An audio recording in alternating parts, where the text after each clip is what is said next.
If Gabriel, your son, were going down that same path, a developing showbiz career as a child, how would you feel? I wouldn't let him. Why? There's a very, very real reason for that. I know what the business is about. And the business now is not the business that I grew up in as a child.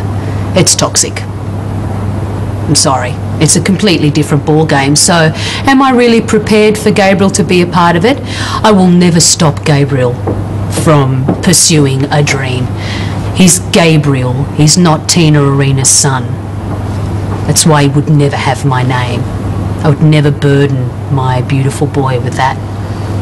But I will always encourage his journey, providing it's healthy. I will always encourage it. I prefer him to not be in show business.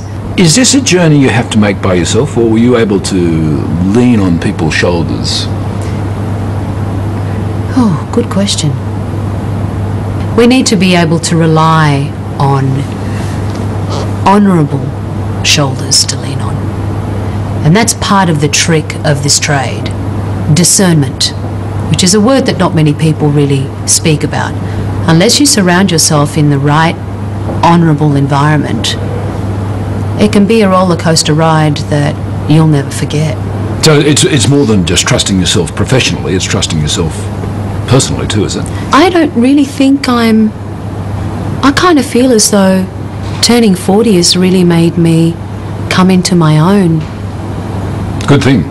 It's a beautiful thing. I'm incredibly happy about it, because I'm really starting to just trust myself.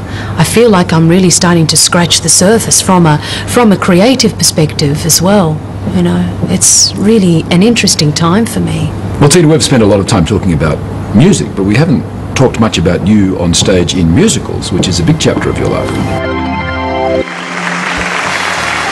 I did my very first school theatrical production in 1980. In 92, I played the role of the narrator in Joseph and His Amazing Technicolor Dreamcoat. His astounding clothing took the biscuit. Show where to park a girl. I played the role of Roxy Hart in Chicago in the West End, Notre Dame de Paris in London. Then there was Cabaret, playing the role of Sally Bowles. When I sang at the Olympics, I cared about the fact that I was Australian. And I was touched because I was an ethnic girl of ethnic blood, but that was Australian because I was born here. This is where I grew up. This is where I learnt everything. To make you laugh, I'd play the fool for you. I've known for a very long time that I wanted to have a career. I grew up with the likes of Streisand and Dusty and Petula Clark, Italian singers. I was really, really deeply inspired by these women. I knew I would have a journey, but I didn't realise that my journey would be as wonderfully rich as what it has been.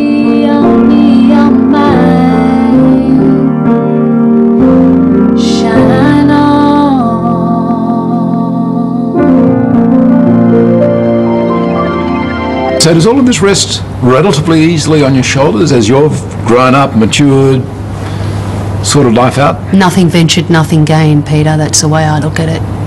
I've gambled all my life.